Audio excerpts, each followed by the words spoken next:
The Eternal Museum of Kethvara was the largest building in the known universe. It floated in the empty space between three galaxies, a structure of crystal and light that stretched for hundreds of miles in every direction. Inside its countless halls, artifacts from 10,000 different species told the story of existence itself. Some items were merely old. Others were ancient beyond counting.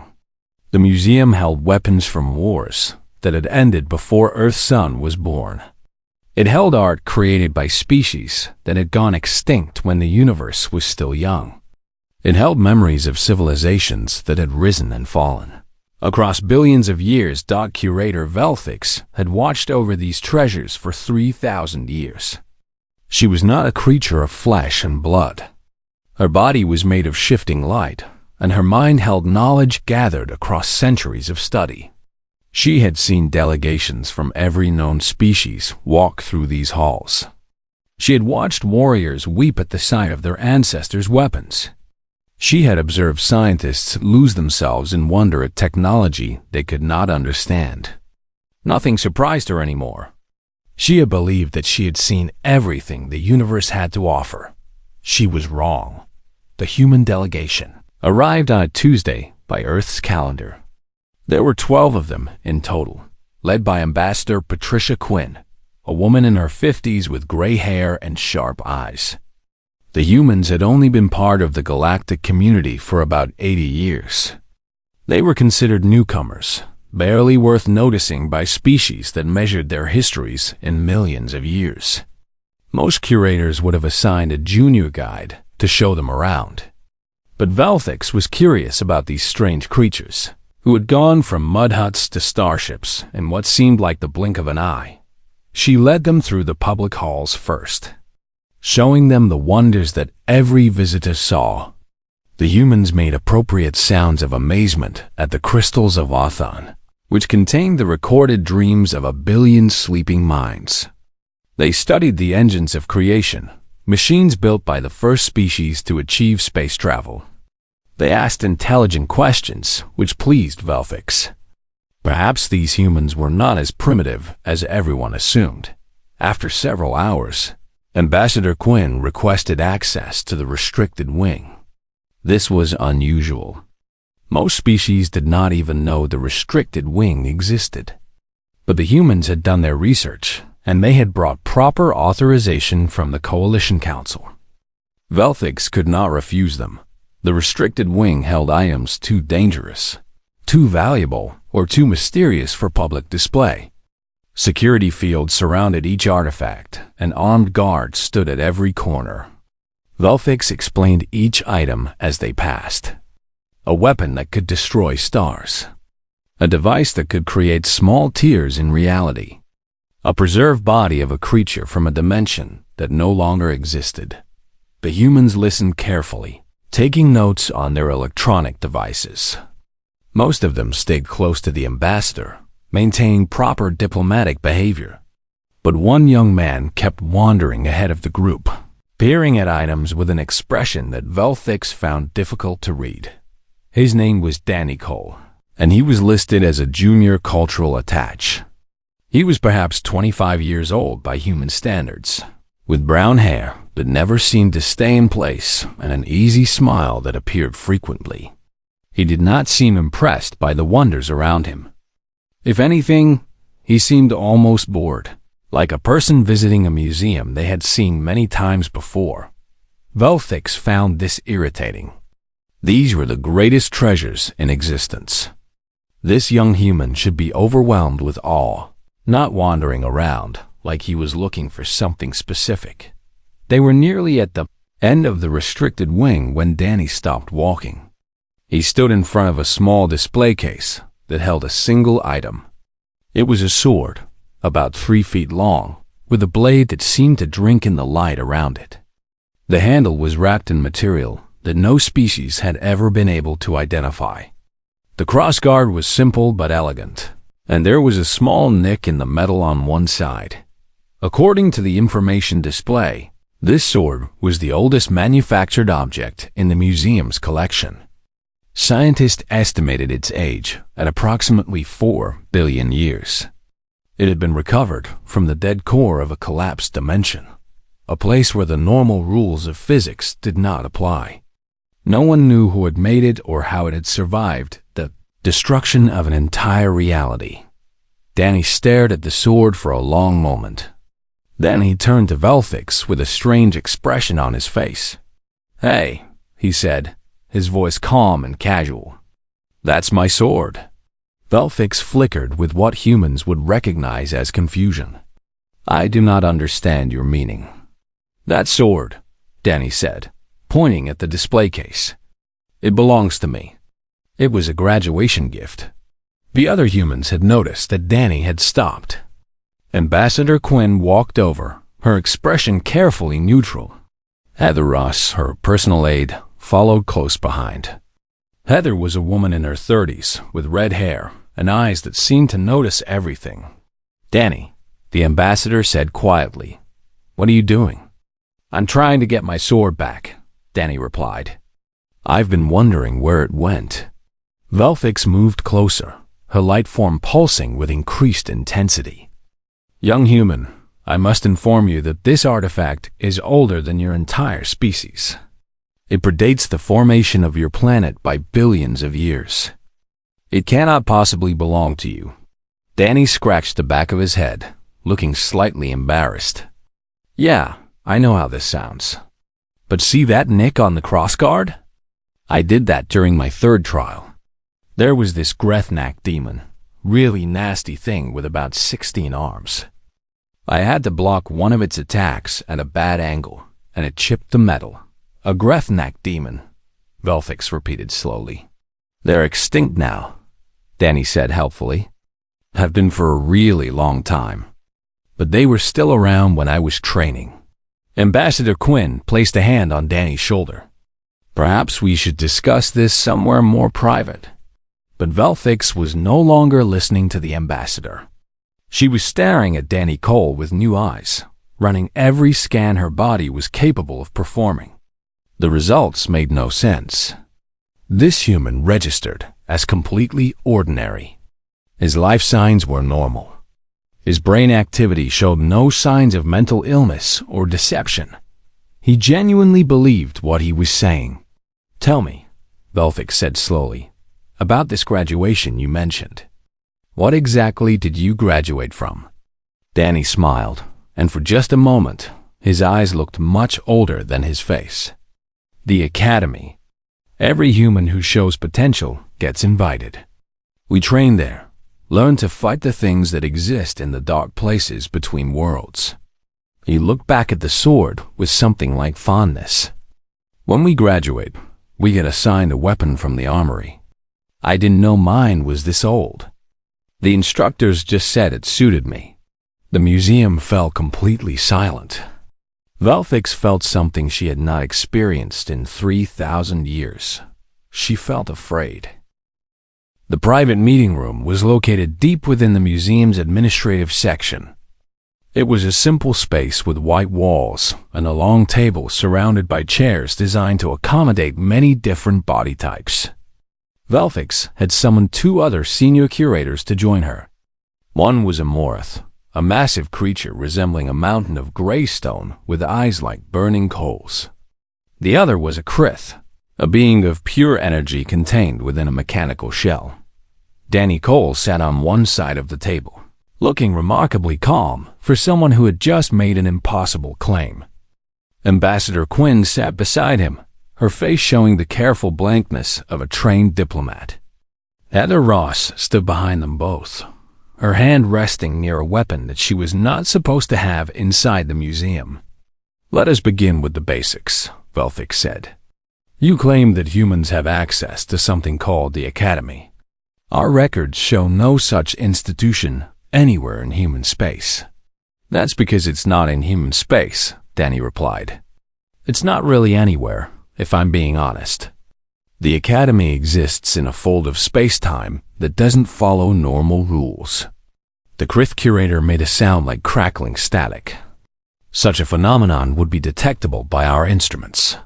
"Would it, though?" Danny leaned forward slightly. You're talking about something that exists outside normal space and time. Your instruments are designed to measure normal reality. The Academy is specifically hidden from that kind of detection. Ambassador Quinn cleared her throat. Danny, perhaps you should start from the beginning. Explain how humans discovered this place. Danny nodded and took a deep breath.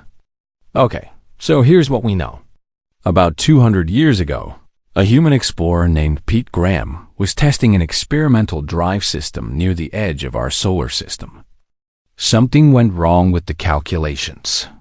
And instead of traveling through normal space, he punched through into somewhere else. Somewhere else, the Morith repeated, its voice like grinding rocks. A place between places, Danny said. Pete found himself floating in a void that wasn't quite empty. There were structures there, buildings made of materials that shouldn't exist. And there were records. Really, really old records. Velfix felt her light form flickering with increasing agitation. What kind of records? Training records. Combat manuals. Lists of names and ranks. All of it in human languages, but versions of those languages so old that our linguists almost couldn't translate them. Danny paused, his casual demeanor slipping slightly. The records talked about a war that had been fought in the spaces between dimensions, against things that wanted to consume all of existence. And humans had been fighting in that war. The room fell silent. The three curators exchanged glances that communicated volumes without words. That is not possible, the Krith said finally. Humanity did not exist 4 billion years ago. Your species evolved approximately 300,000 years ago on a small planet in an unremarkable solar system. Yeah, we know, Danny said.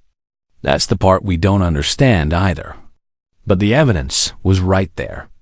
Human DNA on the equipment. Human writing on the walls. Human-shaped furniture in the living quarters. Somehow, impossibly, humans had been there. Humans had built that place.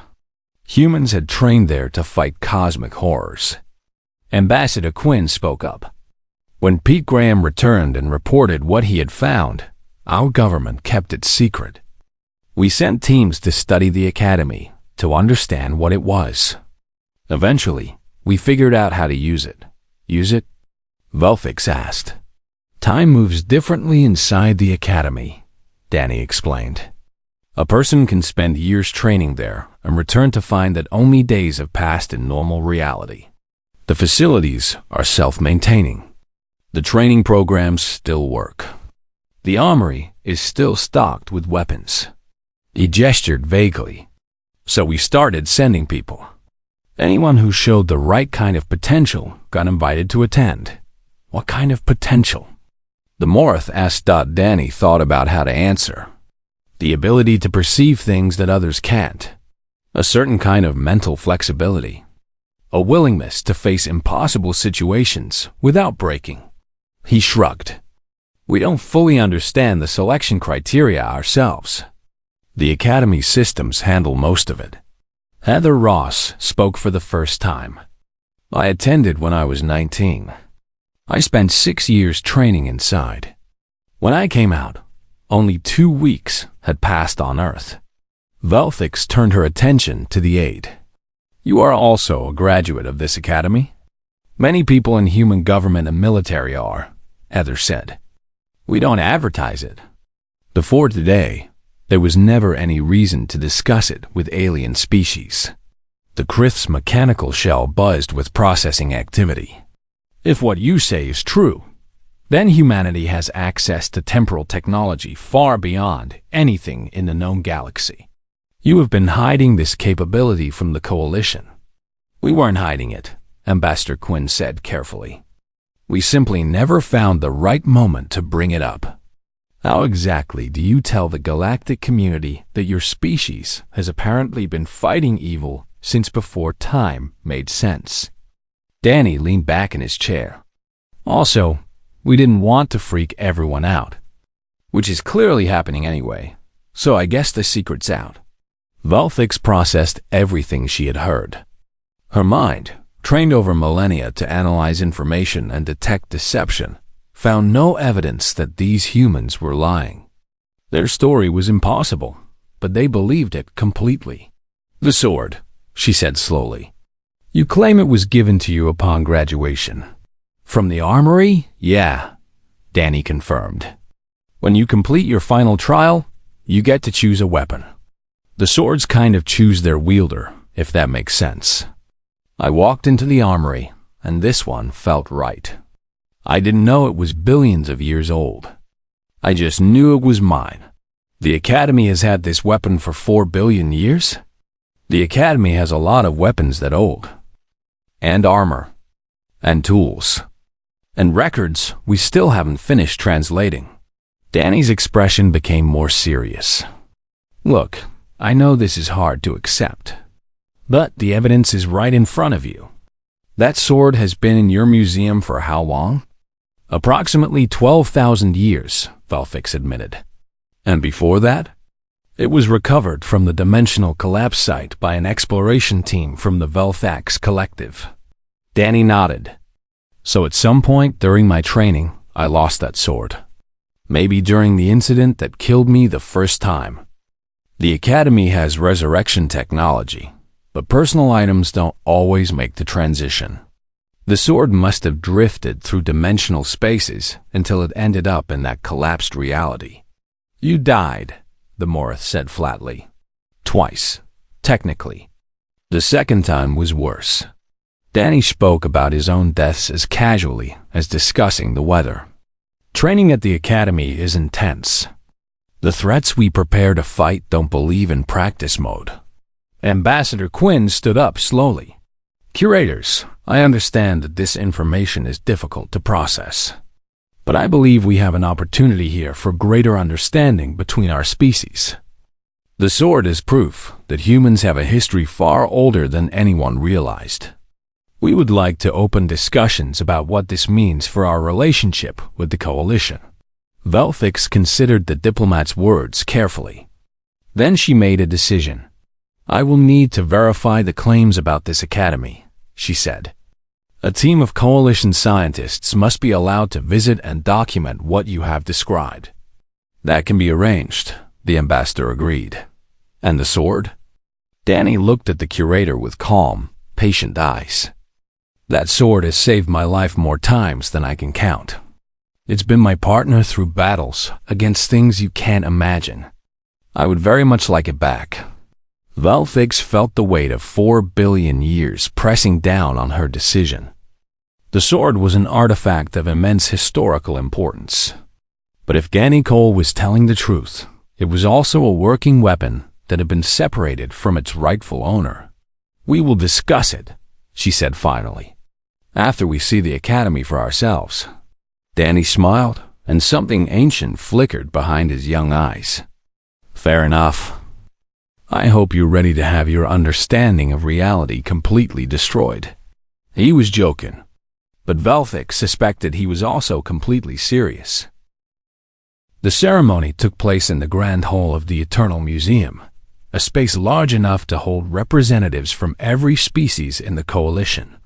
Crystal cones rose toward a ceiling that displayed the swirling patterns of distant galaxies. Light filled the room from sources that had no visible origin. It was the most important gathering in living memory. Velthix stood at the center of the hall, her form blazing with colors that indicated the gravity of the moment.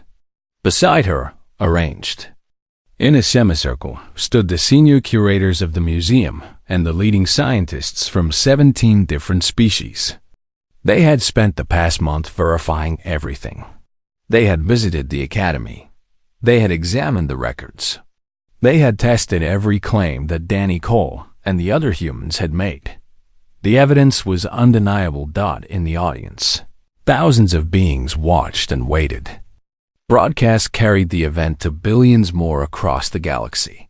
Everyone knew that something historic was about to happen. No one was quite sure what it would mean. Ambassador Quinn stepped forward to address the gathering. She wore formal, diplomatic attire but her bearing suggested something more than a politician giving a speech. She moved like a warrior, like someone who had faced battle and survived. For 80 years, humanity has been part of the galactic community, she began. We have been called newcomers, primitives, upstarts.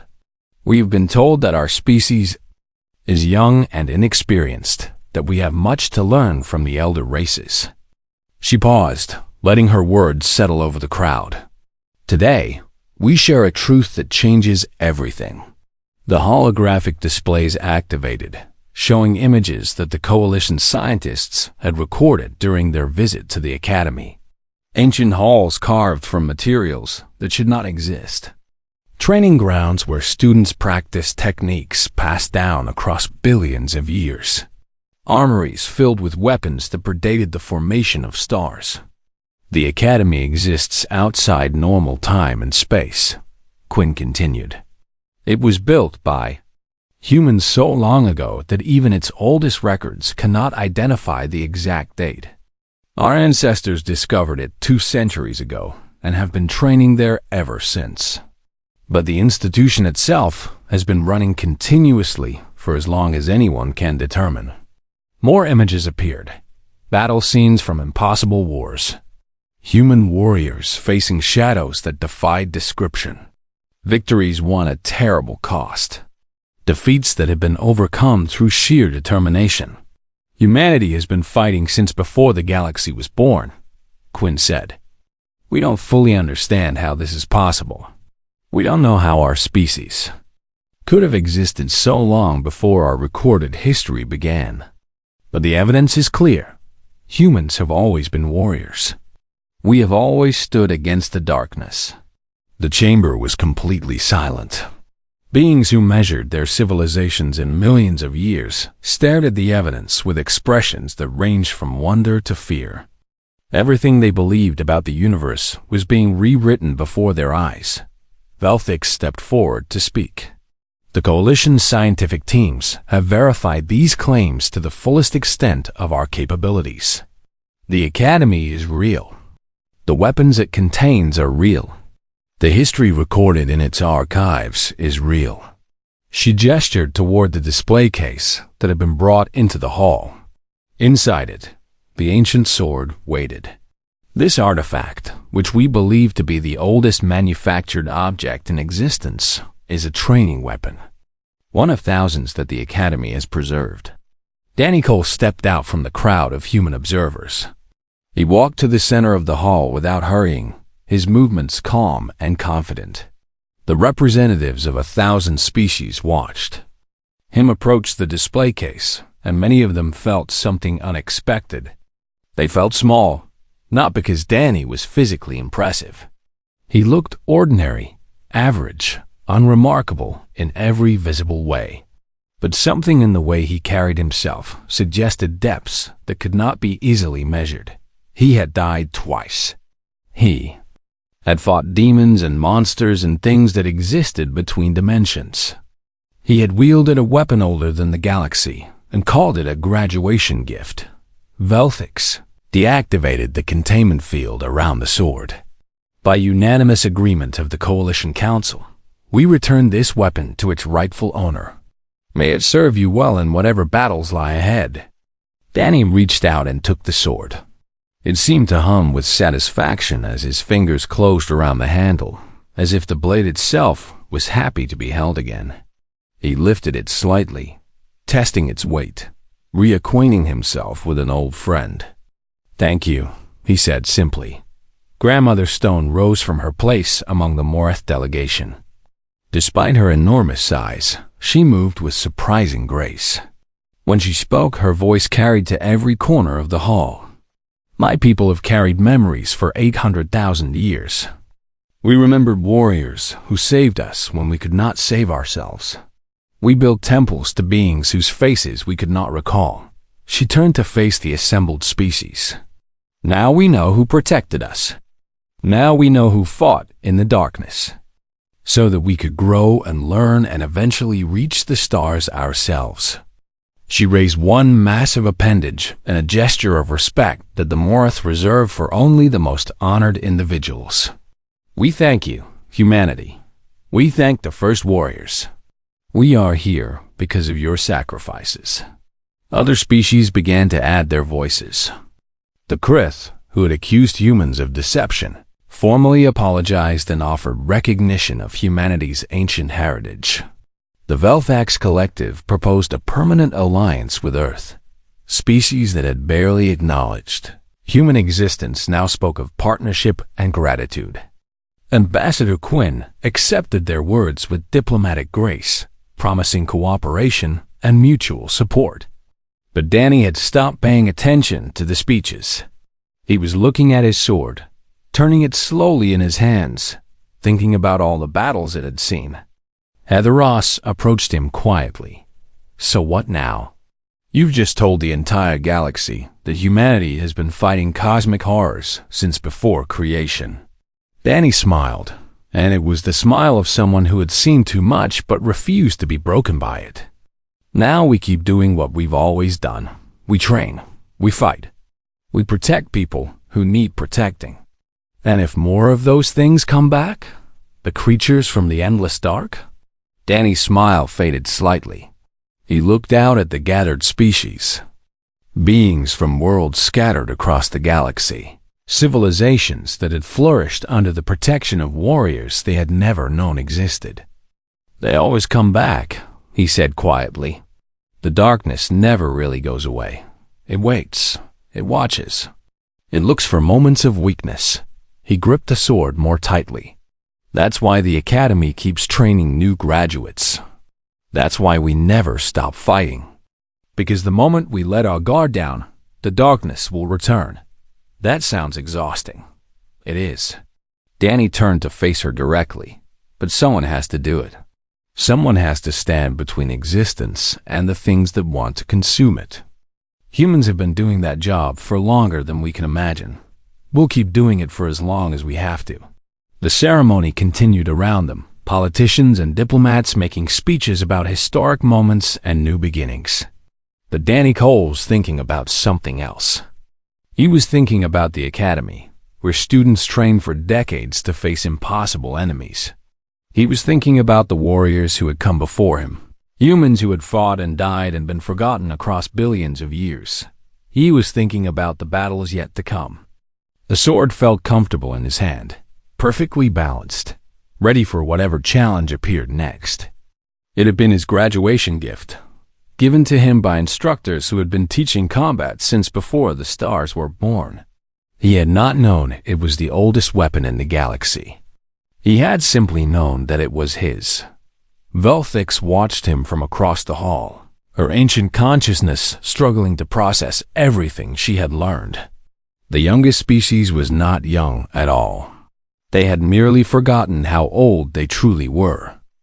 And now, holding a blade that had seen more battles than she could count, Danny Cole represented something that the entire galaxy was only beginning to understand.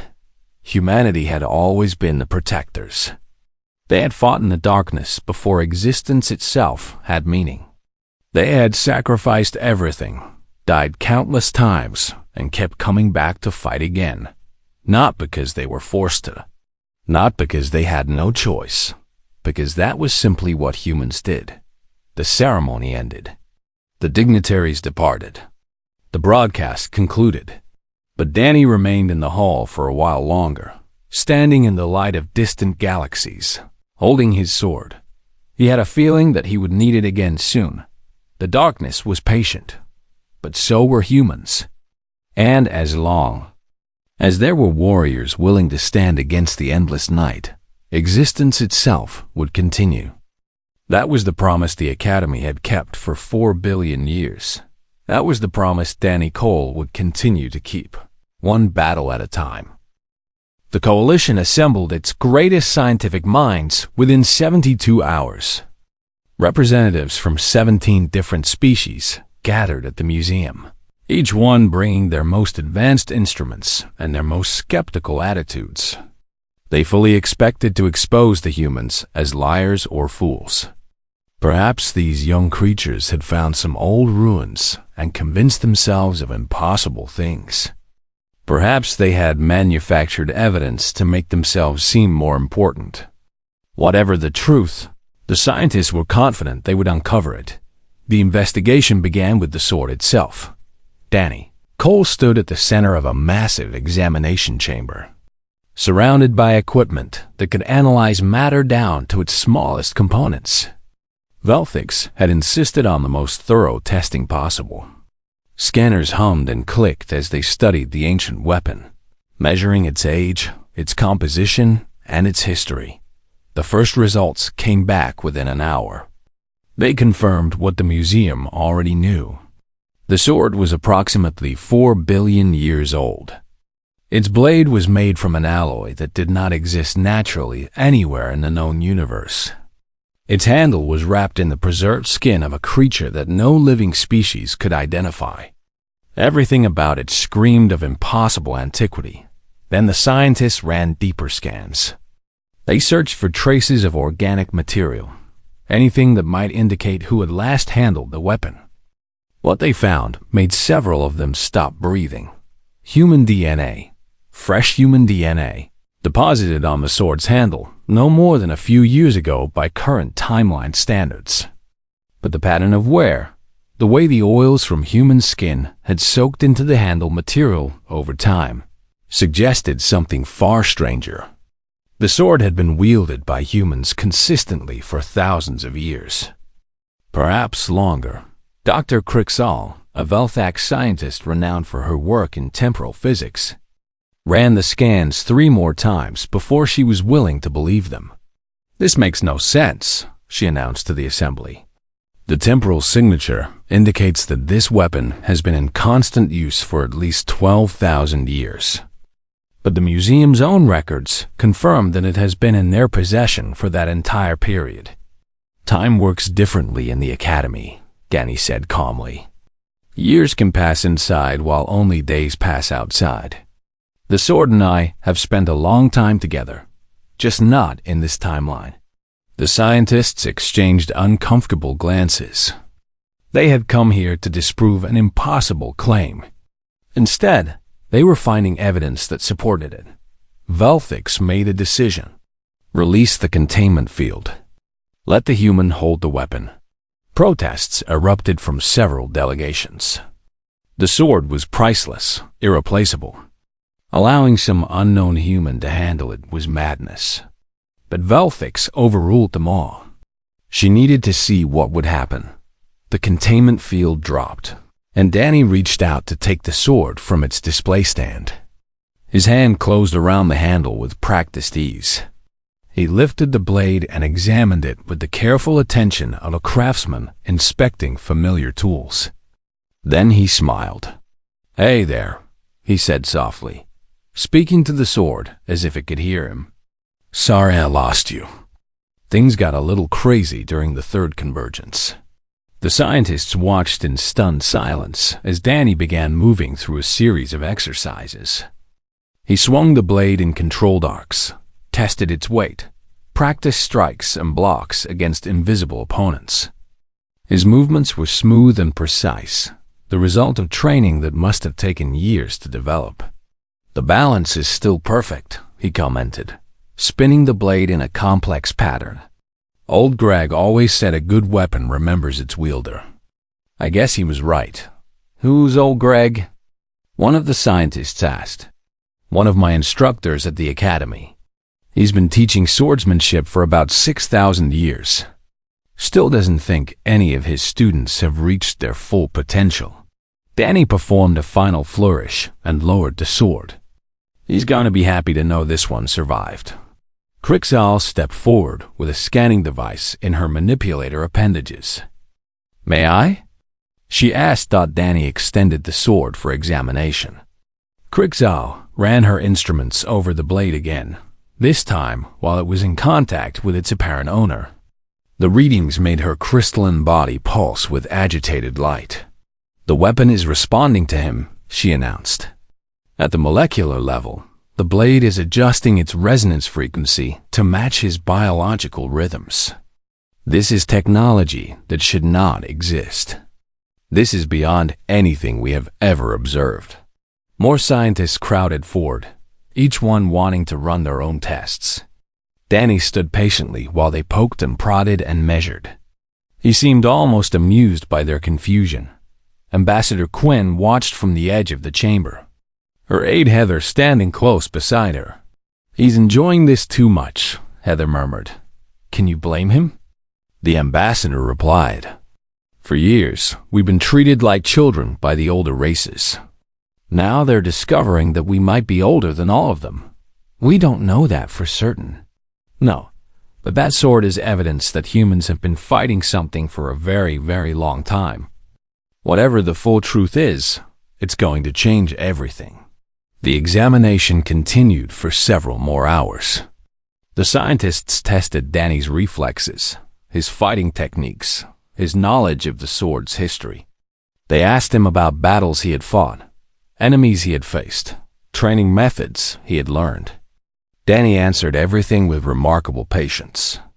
Describing experiences that should have been impossible, he spoke of Grethnak demons, creatures of shadow and hunger that had once threatened to devour entire dimensions. He described the Void Singers, beings of pure malevolence that could destroy minds with a single note of their terrible music. He talked about the endless dark, the great emptiness that existed between realities and the things that lived there. "The Academy trained us to fight all of them," he explained. "Humanity has been at war with these things since before we understood what we were doing. The Academy just organized it, gave us techniques and tools and knowledge passed down through countless generations. But why humans?" Crixall asked. "Why your species specifically?" Danny considered the question carefully. "The instructors have theories. They say that humans dream differently than other species. When we imagine monsters, we create real shadows in the dark places. When we imagine heroes, we create real light. Our minds are somehow connected to the deeper structures of reality in a way that most species are not. You are saying that human imagination affects the fabric of existence," Velfix said slowly. "I'm saying that humans have always been fighters. We fight each other. We fight nature. We fight death itself." Danny held up the sword, and its blade seemed to catch light that was not there. "And when something comes from the darkness to threaten existence, we fight that too. We always have. We probably always will." The chamber fell silent as the scientists processed this information. They had come expecting to expose a lie. Instead, they had found evidence of something far stranger. Humanity was not the young species they had believed. Humans have been warriors since before the stars themselves were born, and they were still fighting. "We will need to see this academy for ourselves," Crixall said finally. "These claims require direct verification." Danny nodded. "That can be arranged. But I should warn you, the academy exists outside normal time and space. Some visitors find the experience difficult to handle. Some never really recover from what they see there." "We are scientists," Crixall replied with confidence. "We are trained to observe reality without flinching." Danny smiled, and there was something sad in his expression. That's what the last group said, right before they met the custodians. He did not explain what the custodians were. He did not need to. The fear in his eyes said everything. The scientists began making preparations for their journey to the academy. But Velfix noticed that several of them had begun looking at the humans differently. Not with superiority anymore.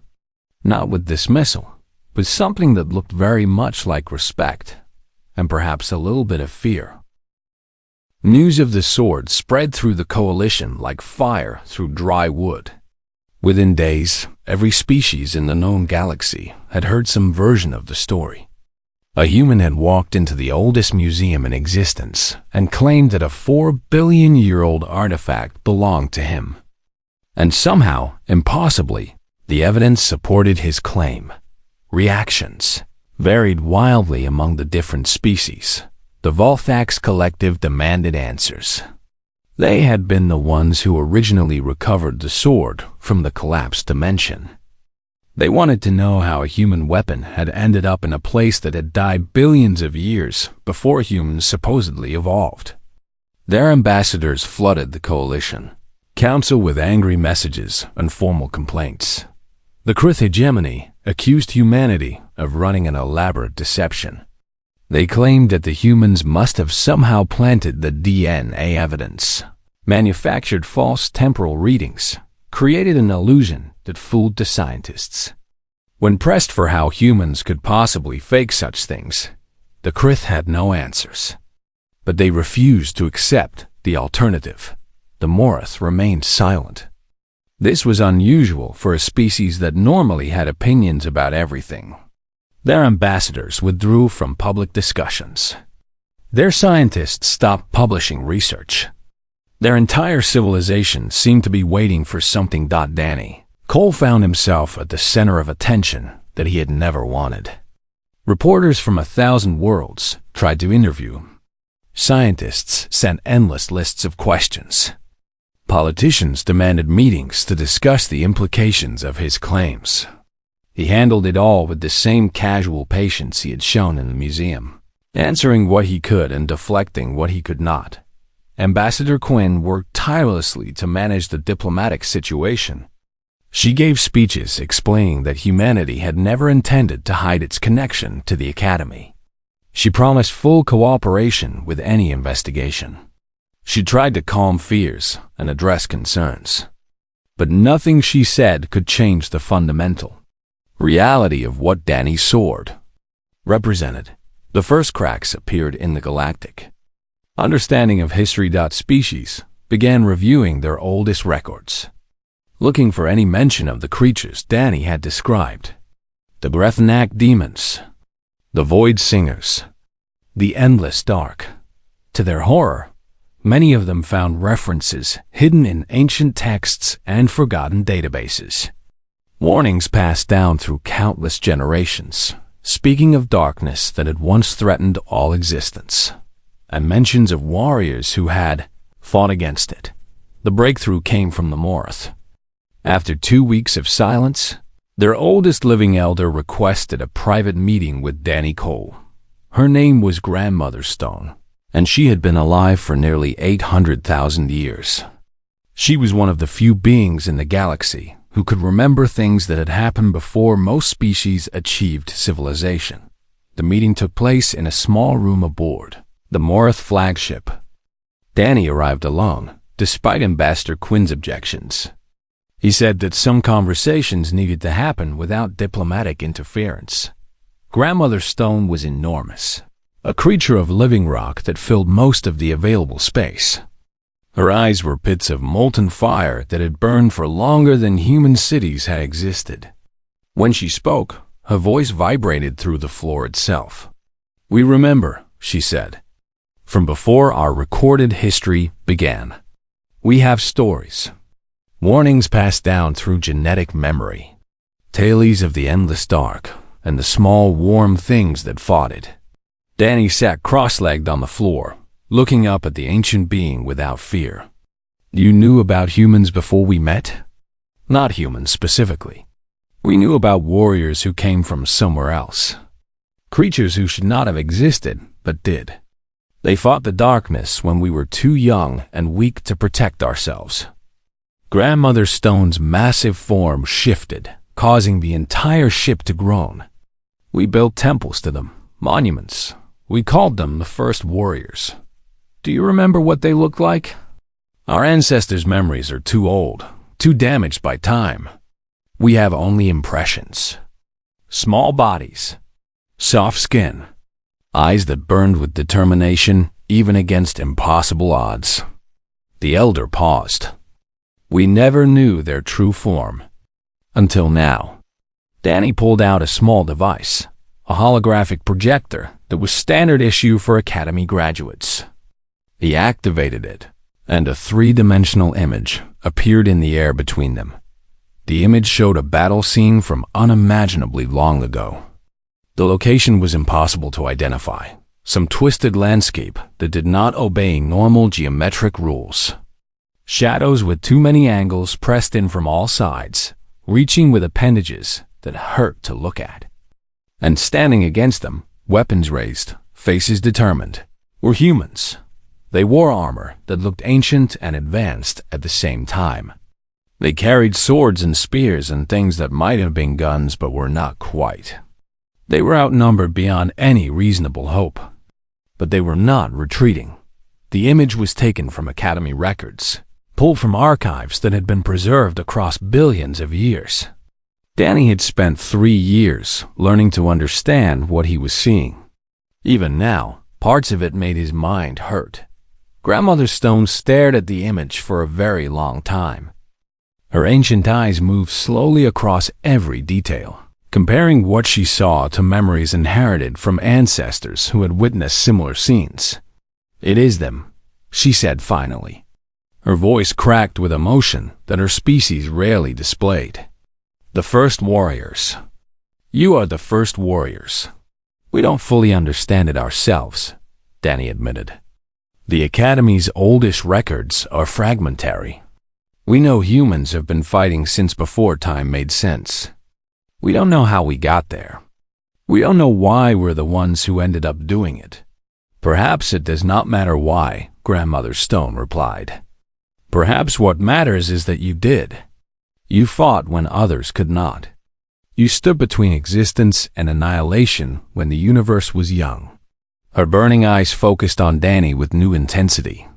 "And you are still fighting." "Always," Danny said simply. The elder reached out with one massive appendage, moving slowly and carefully to avoid crushing the small human before her. Danny did not flinch as the stone limb came to rest near him, close enough to touch. "My people have wondered for 800,000 years who saved us when we were helpless. We built temples to beings we could not remember.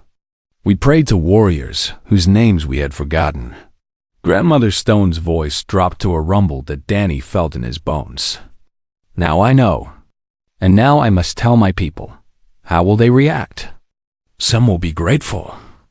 Some will be afraid. Some will refuse to believe."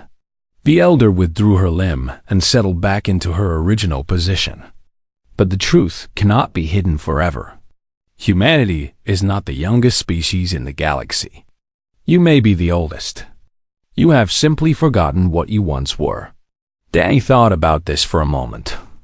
The Academy has records going back billions of years, but even they don't know where humans originally came from. We just appear in the archives, already fighting, already organized, as if we had always been there. "Perhaps you were," Grandmother Stone suggested. "Perhaps when existence first emerged from nothing, humans emerged with it. Perhaps fighting the darkness is not something you learn to do. Perhaps it is simply what you are." It was a strange thought. Danny had spent years training at the Academy, learning techniques passed down through countless generations. He had faced horrors that would break most minds. He had died twice and been brought back by technology he did not fully understand. But he had never really considered that being a warrior might be fundamental to what humans were. "There are students at the Academy who have been training for thousands of years," he said slowly. "Some of them have been fighting since before most of these coalition species evolved. They don't remember being anything else. And you?" Grandmother Stone asked. "What do you remember?" Danny looked down at his hands, ordinary human hands that had wielded a sword older than the galaxy. "I remember being scared. I remember wanting to run away. I remember thinking that I wasn't brave enough or strong enough to do what the Academy expected." He looked up at the ancient elder. "But I also remember choosing to fight anyway. Because someone had to. Because if we don't stand against the darkness, who will?" Grandmother Stone made a sound that might have been approval. "That is why you were chosen. Not because you were fearless. Because you chose courage when fear would have been easier." The meeting lasted several more hours. Grandmother Stone shared memories of her ancestors, fragmented images and feelings that had been passed down across countless generations. Danny shared what he knew of the Academy's history, the battles that had been fought, the enemies that had been defeated by the time they finished. Both of them understood something important. The galaxy had been protected for billions of years by warriors it had forgotten. And those warriors were still out there, still fighting, still standing guard against the eternal darkness. They just happened to call themselves human.